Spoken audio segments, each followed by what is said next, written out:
Gigi, muchas gracias por recibirme aquí en Turín, en el centro de entrenamiento. He leído mucho sobre ti. Por ejemplo, vienes de una familia de muchos deportistas. Explícame un poco, porque tus padres, tus hermanas... Sì, è una famiglia molto sportiva la mia e inevitabilmente ho capito sin da piccolo che quella era la mia strada, anche la mia. Perché mio padre ha fatto atletica in nazionale, mia madre anche lei ha fatto atletica a livello nazionale, ho due sorelle che hanno giocato a pallavolo in Serie A e in nazionale e una, a differenza mia, è riuscita a vincere la Champions e quindi mancavo solo io, che sono il quinto. Essendo il più piccolo, quando sono cresciuto vedevo tutti questi familiari così celebri che si erano creati uno spazio importante nello sport. E io, insomma, volevo cercare di farmi valere e far capire che anch'io potevo fare qualcosa di buono. E poi ho avuto la fortuna di trovare la mia strada nel calcio e fare il portiere. ¿Cuál es tu primer recuerdo futbolístico cuando eras piccolo, quando eres pequeño? Il primo ricordo avrò avuto 4 anni, perché erano i mondiali dell'82, i mondiali che poi l'Italia vinse.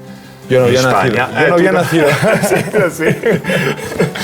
E vi ricordo che non seguivo tanto i mondiali perché ero troppo piccolo per capire, però mi ricordo tutti i grandi, tutte le persone grandi, per cui i miei familiari, i miei zii, le mie sorelle, che erano tutti in sala a vedere l'Italia e a tifare per l'Italia in maniera trepidante. E io da solo invece ero in terrazzo a giocare a calcio, perché mi ricordo che è stato uno dei primi momenti nei quali ho capito che mi divertivo a giocare con questa palla, per cui io passavo la sera in terrazzo a giocare a calcio e nel frattempo sentivo loro che urlavano, esultavano o si disperavano per la nazionale. Empiezas en el Parma y con 17 años debutas contra el Milán, partido que no recibes gol, 0 Sí. goles, o sea, para un portero lo mejor. Sí. ¿Cómo fue ese sentimiento, esa sensación de debutar tan joven en una portería tan importante como la del Parma, que en ese momento era un equipo pues, de los mejores de Italia? Sì. Il Parma in quei momenti ha fatto 10 anni, negli anni 90 è stata una delle migliori squadre d'Europa, perché in 10 anni è riuscita a vincere 2 volte la Coppa UEFA, una volta la Coppa Coppe, Supercoppa Europea, per cui era una squadra di un livello veramente altissimo. Quella partita era una partita importante perché eravamo primi in classifica a pari punti, sia noi che il Milan, e il Milan era composto sinceramente da grandi campioni, c'era Baggio, c'era UEA, c'era insomma Savicevic, c'era Maldini, vabbè. E io a 17 anni devo fare questa partita, me lo dicono alla mattina, l'allenatore mi avverte che avrei giocato, però la cosa bella è che io non ricordo un momento di paura. Cioè, io mi ricordo che nel momento in cui lui mi ha detto che giocavo ero proprio felice. Ero felice perché ho detto ho la possibilità di far vedere al mondo che esiste anche Buffon e che Buffon è un portiere bravo. E quindi mi ricordo che la felicità superava la paura di una partita importantissima. Después viene el debut con la selección nacional, con Italia, con 19 años. Sí. Te vas a Rusia, creo, a jugar el partido. Era già 5 o 6 volte che Maldini, allora l'allenatore, mi chiamava. Però chiaramente non avevo mai giocato perché c'erano portieri come Peruzzi, Pagliuca, che meritavano di giocare più di me. E in quell'occasione era lo spareggio per il mondiale che si giocava in Francia, era Russia-Italia, e allora andammo a Mosca a giocare questa partita e dopo 25 minuti credo che Pagliuca ha ricevuto una botta, un colpo al ginocchio, e io da panchina vedo che alza il braccio perché vuole essere sostituito, e sinceramente io ero un ragazzo veramente esuberante e non avevo paura di nulla. Però in quel momento, quando ho visto lui che alzava il braccio per essere sostituito, sinceramente non ero molto felice, perché c'era un campo pieno di neve, la partita era veramente importante perché per l'Italia era la finale per andare al mondiale, per cui, e quando ho visto lui alzare la mano ho detto vabbè, adesso ci scaldiamo in 2 minuti e andiamo in campo. E la cosa bella però che mi ricordo è che una volta entrato in campo sono entrato subito in partita, cioè è svanita la paura, sono svaniti i timori e ho detto adesso c'è da fare un'ora e si fa un'ora belli concentrati. E dopo 5 minuti che sono entrato c'è stata subito una grande occasione per la Russia e riesco a fare una grande parata, devo dire, sulla mia sinistra, e lì insomma mi ha aiutato a entrare in partita. Pasarás a la historia como el jugador que ha jugado 5 mundiales, que solo hay 3. Eres tú, Sì. Mataus Sì. y... È un messicano, un portiere messicano, sì. ¿Cómo te sientes? Mi sento bene, mi sento orgoglioso perché è una strada lunga e solo tu sai quanta fatica, ecco, perché alla fine per stare così tanto a tanti livelli ci vuole talento, però ci vuole veramente tanta fatica, tanta passione, tanta voglia di soffrire anche, perché ci sono dei momenti che devi soffrire. È una bella gratificazione perché alla fine insomma siamo in pochi, ecco, che sono riusciti a partecipare a 5. La cosa molto bella è che ho partecipato a 2 mondiali in Europa, uno in Asia, uno in Africa e uno in America, e questo è molto bello, sì, in tutti i continenti. E purtroppo però avrò sempre il rimpianto del sesto, perché obiettivamente il sesto sarebbe stato un qualcosa di veramente speciale. Però bisogna anche sapersi accontentare nella vita e quindi va bene così. Si vede che non sono stato abbastanza bravo per fare anche il sesto. Tu historia, tu carrera en la selección nacional, supongo que es 2006, cuando ganas el Mundial en Alemania, es tu mejor momento. ¿Cómo te acuerdas de ese Mundial? ¿Qué sentiste durante todo ese tiempo? Allora, il mondiale in Germania è stato un mondiale veramente speciale per noi italiani, perché al di là della vittoria finale è stato molto bello come l'abbiamo vissuto, perché in Germania ci sono tanti italiani immigrati e quindi ci hanno fatto sentire praticamente come se giocassimo in casa sempre, e per cui ho dei ricordi di grande esultanza, di grandi feste, di grandissimo trasporto emozionale da parte di tutta questa gente, no? Che non ci faceva mai sentire soli. Poi ho 2 ricordi che sono magnifici, che sono la semifinale vinta con la Germania a Dortmund 2-0, ma è stata forse la gara che nella mia vita ha avuto più tensione di tutte, cioè un qualcosa che a ripensarci ci sto male, perché alcune volte penso che un uomo non può essere capace di gestire così tanta tensione, così tante emozioni, e contro la Germania era una cosa pazzesca. E poi la vittoria finale come è venuta 2-0 ai supplementari, torniamo alle 5 di notte in albergo, ci sono state 10.000 persone ad aspettarci, italiani, con i fumoli, cioè una cosa incredibile. E la cosa particolare è che noi, dopo aver vinto con la Germania, eravamo tranquilli come se avessimo già vinto il mondiale. E secondo me siamo stati dei pazzi. Es muy difícil, ¿eh? Sí.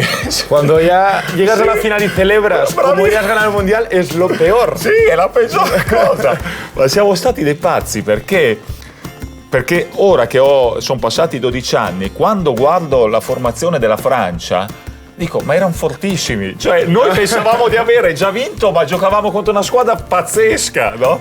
E invece questo è tutto l'entusiasmo, quello che ti dà l'entusiasmo, l'energia positiva, che pensi che ogni ostacolo possa riuscire a superarlo, no? E noi eravamo entrati, diciamo, in quella spirale lì, no?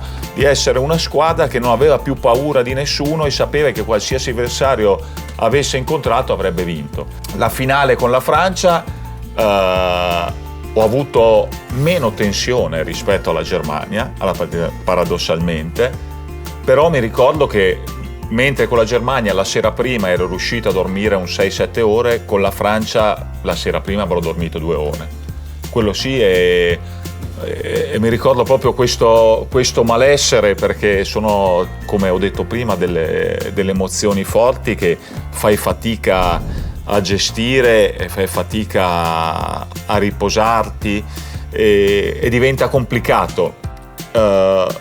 Ho una sensazione, un ricordo forte del dopo la vittoria del mondiale, che non riuscivo ad essere felice perché all'altare, diciamo, sacrificale, all'altare del sacrificio, avevo messo veramente tante energie, avevo messo tante emozioni, e per cui la felicità per la vittoria del mondiale è arrivata veramente molto dopo rispetto a quando abbiamo vinto. Después viene 2010 Sudáfrica y 2014 Brasil, que Italia no hace un buen papel, y luego viene ahora que no os clasificáis para el Mundial. ¿Crees que el calcio, que el fútbol italiano tiene que reflexionar y quizá buscar diferentes soluciones para volver a estar arriba? Io penso che qualcosa si sia inceppato. Perché non posso credere che l'Italia non riesca più a produrre e a creare dei talenti come quelli che creava prima, perché quando io ho cominciato ad andare in nazionale c'era Baggio, c'era Del Piero, c'era Totti, c'era Inzaghi, c'era Montella, c'era Vieri, cioè c'era un numero inimmaginabile di talenti, cioè, ma talenti forti. E adesso invece sono 10 anni che l'Italia è una buona squadra, perché non siamo scarsi, siamo una buona squadra, ma non ha più quei talenti che aveva prima, no? E quando non hai determinati giocatori, poi fai fatica ad agguantare o a prendere un risultato, a prendere una vittoria. La cosa che secondo me nella quale siamo migliorati in questi 10 anni è il grande orgoglio e il grande senso d'appartenenza che abbiamo, perché noi in questi 10 anni abbiamo fatto delle brutte figure ai mondiali, però poi dopo la brutta figura riusciamo, non so, a fare la finale dell'Europeo 2012, a fare un grande Europeo 2016, perché dentro abbiamo un orgoglio che alcune volte ci fa fare di più di quello che realmente possiamo fare. ¿Tú crees que esto también influye el hecho de que la Serie A como competición, la liga italiana quizá está un poco por debajo de las ligas Premier League o la liga española, y que solo la Juventus es el único equipo que está compitiendo en Champions League para poder ganar la competición europea? Ma probabilmente un pochino di ragione c'è anche in questa disamina. Però credo anche che ci sono state squadre o ci sono state nazionali come la Francia, che magari ha avuto sempre giocatori all'estero, cioè come anche la Spagna ha avuto tanti giocatori e ce li ha ancora che sono all'estero. Cioè, per cui non è un problema, secondo me, di campionato, è un problema di individualità, è un problema di singolo giocatore. Di talento. Sì, perché il campionato di Serie A può essere anche di basso livello, però se tu continui a produrre giocatori forti, questi giocatori andranno al Paris Saint-Germain, al Real Madrid, e non cambia niente, il tuo livello della nazionale rimane alto. E invece proprio noi, a parte Verratti, che gioca nel Paris Saint-Germain, non abbiamo un giocatore che, a parte Juventus, giochi in qualche top club in Europa, e questo è la cosa grave. Uno de los puntos de inflexión en tu carrera, ahora ya hablando de la Juventus, es cuando os vais a Serie B por el descenso administrativo y tú decides quedarte en el club. Que obviamente desde fuera se vio como una señal de amor a la Juventus, pero que personalmente es una inversión muy grande, porque podrías ir a otros clubes a competir por ganar Champions League y Liga, y decidiste quedarte para jugar Serie B. ¿Cómo lo viviste y si crees que fue la mejor decisión en ese momento? Allora, sul momento, quando ho preso la decisione di andare in Serie B, sono stato veramente felice di farlo, perché secondo me ci sono degli uomini e ci sono dei giocatori che hanno la possibilità con alcune scelte, alcune decisioni di dare veramente dei segnali belli all'esterno, per cui ai tifosi, allo sport, così. E secondo me quello era un momento nel quale secondo me uno come me doveva dare un segnale forte di attaccamento, che anche noi giocatori abbiamo dei sentimenti, che c'è la riconoscenza, che ci sono tante cose belle oltre ai soldi, oltre alla popolarità e quant'altro. E quindi l'ho fatto veramente con piacere e lo rifarei. Poi ci sono stati la vittoria della Serie B, che è stato un anno simpatico, nel quale mi sono anche divertito, sì. E poi ho fatto 2 anni molto buoni, che siamo arrivati secondi e terzi, e poi abbiamo fatto 2 o 3 anni proprio brutti, nella quale veramente non riconoscevo più la Juventus, non riconoscevo più quello spirito, quell'identità, quel modo di lavorare che l'avevamo smarrito. E lì, in questi 2 o 3 anni nei quali eravamo arrivati sesti, settimi, pensavo ogni volta, ma anch'io, ma perché ho fatto quella scelta, no? Però lo dicevo sottovoce perché dentro di me io sono uno molto ottimista, sono uno positivo e sono convinto che se ti comporti, se hai le qualità e se ti comporti bene nella vita, la vita anche alla lunga però ti ripaga. E di questo io sono sempre stato convinto. E difatti quando poi abbiamo rivinto lo scudetto 6 anni dopo, cioè ho avuto una felicità enorme, perché è stata una scelta difficile, sono stati 6 anni veramente duri. Quando sei abituato a vincere e a giocare per il massimo, trovarti 6 anni a fare poca Champions League, perché ero uscito anch'io dal campionato europeo perché non giocavo mai Champions League, era stato veramente complicato, però poi con un po' di forza, è ritornato. ¿En algún momento durante estos 6 años difíciles pensaste en marchar? Porque una de las cosas que me sorprende es que en 23 años de carrera has jugado en 2 equipos. Sí. ¿Y en Italia nunca planteaste irte fuera, a jugar fuera de Italia? Sì, mi sarebbe piaciuto. Mi sarebbe piaciuto perché sono una persona e sono uno sportivo che mi piace molto confrontarmi con gli altri, con altri stili di vita, con altri modi di pensare, e quindi era uno stimolo che avevo. Però credo anche che dentro di me io mi senta veramente molto, molto italiano e capisco che l'Italia e tutti i limiti dell'Italia, perché l'Italia ha tanti limiti, anche il mondo del calcio ha tanti limiti, però è il mondo che conosco meglio, è il mondo che con questi suoi limiti mi fa anche sorridere e mi piace, no? E quindi sapendo di essere un personaggio, diciamo, importante, ecco, dello sport, non volevo e non voglio, ecco, abbandonare l'Italia. Finché posso mi fa piacere essere qua. Han pasado 23 años, como hemos dicho, desde que empezaste a jugar de profesional. El fútbol ha cambiado mucho. Sí. Y una de las cosas que quizá ha cambiado más en tu posición de portero te afecta es el hecho de que los porteros cada vez juegan más con los pies. Sí. ¿Has podido vivir esta transición de que hay porteros de que ahora juegan más con los pies y tú no lo necesitas realmente? No, secondo me è stato un cambiamento bello, è stato un cambiamento giusto perché il gioco del calcio ne ha giovato, cioè è migliorato, è diventato più bello, più spettacolare, ci sono meno perdite di tempo in questo modo. E io credo che anche individualmente mi abbia fatto migliorare, nel senso che tutti i portieri adesso, dovendo giocare anche con i piedi, hanno un approccio al lavoro diverso, cioè non è che tu devi solo parare, adesso devi anche stoppare, saper lanciare, farti vedere, e per cui diventa un lavoro più completo rispetto a prima. E questo secondo me è una cosa migliore, ecco, è un qualcosa che mi piace, perché alla fine se ho 40 anni e gioco ancora lo faccio perché mi piace la competizione e mi piace lo stimolo di migliorare.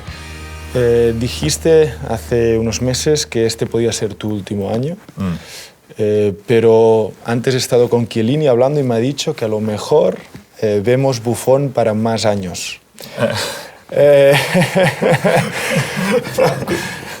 ¿Hay alguna novedad, alguna sorpresa que yo no sé y a lo mejor vemos Buffon para un año más o 2 años más? Oggi non ci sono sorprese nuove perché secondo me quando incominci ad avere un'età come la mia è giusto valutare veramente mese dopo mese e settimana dopo settimana, perché è molto importante per degli atleti come me, come te, come noi che abbiamo sempre avuto la competizione ai massimi livelli, sentire innanzitutto sempre dentro il desiderio di battersi, di dannarsi, di essere protagonista, e poi devi realmente anche fisicamente sentirti ancora bene, perché sono uno che ha tanto orgoglio e non ci sto a fare brutte figure, cioè io sono Buffon e voglio essere sempre Buffon fino all'ultimo giorno. Appena vedo che non sono più Buffon è meglio prendere e uscire, e quindi da qui a 1 mese, 2 ci incontreremo col presidente e faremo una valutazione in serenità.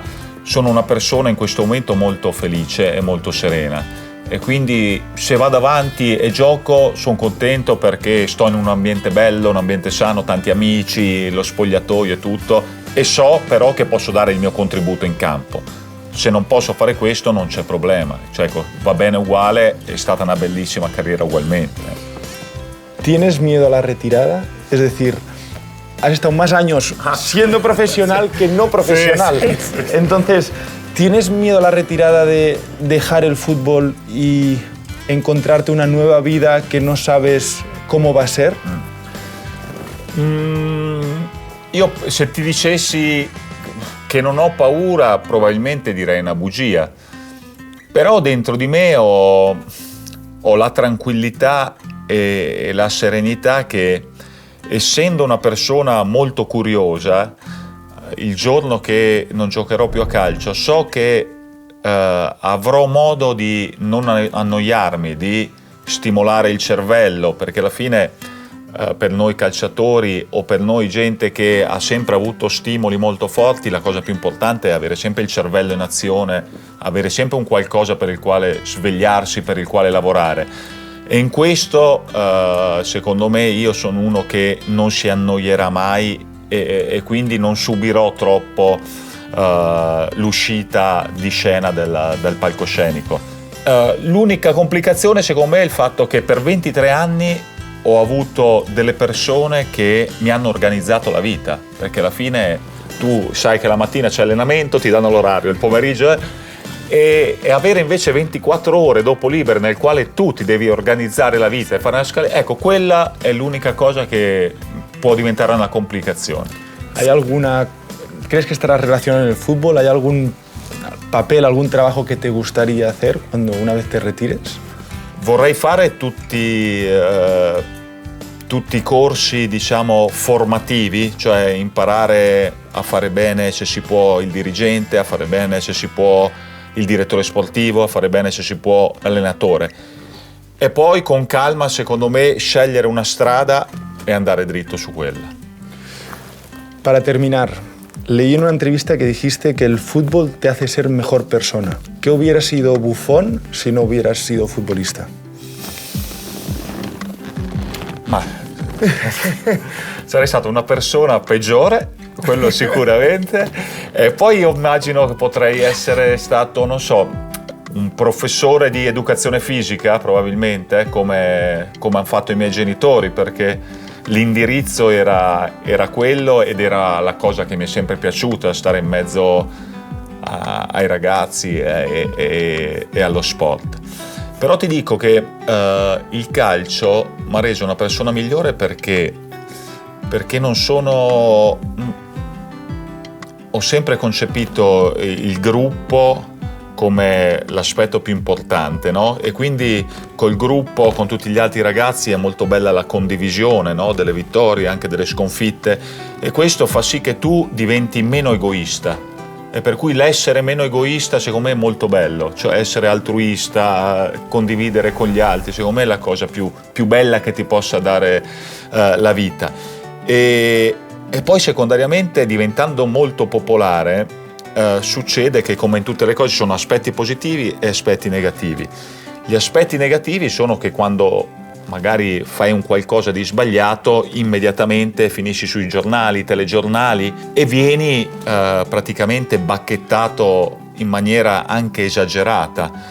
Però questa punizione esagerata che ti viene data ti fa ragionare e ti fa dire: no, io non merito e non è bello che una persona come me subisca questo, e quindi devo cercare di non dar modo agli altri di attaccarmi e quindi comportarmi ancora meglio e fare un gradino ulteriore e diventare una persona migliore, ecco. E secondo me tutto questo in questi anni, avendo fatto anche tanta confusione, tanti casini, mi ha aiutato a migliorare. Te puedo decir como futbolista que soy, Sí. que el fútbol contigo es mucho mejor deporte. Gracias. Y que ha sido un placer tenerte hoy aquí y poder hablar un rato contigo. Por cierto, ¿sabes que yo con 21 años, Sí. cuando fui al Barça, Sí. estuvo entre Barça o Juventus? O sea, Sí. hubiera venido aquí y hubiera compartido vestuario contigo. Ah, davvero? Muchas gracias, ¿eh? Grazie. Sí, sí, Grazie, muchas gracias. grazie.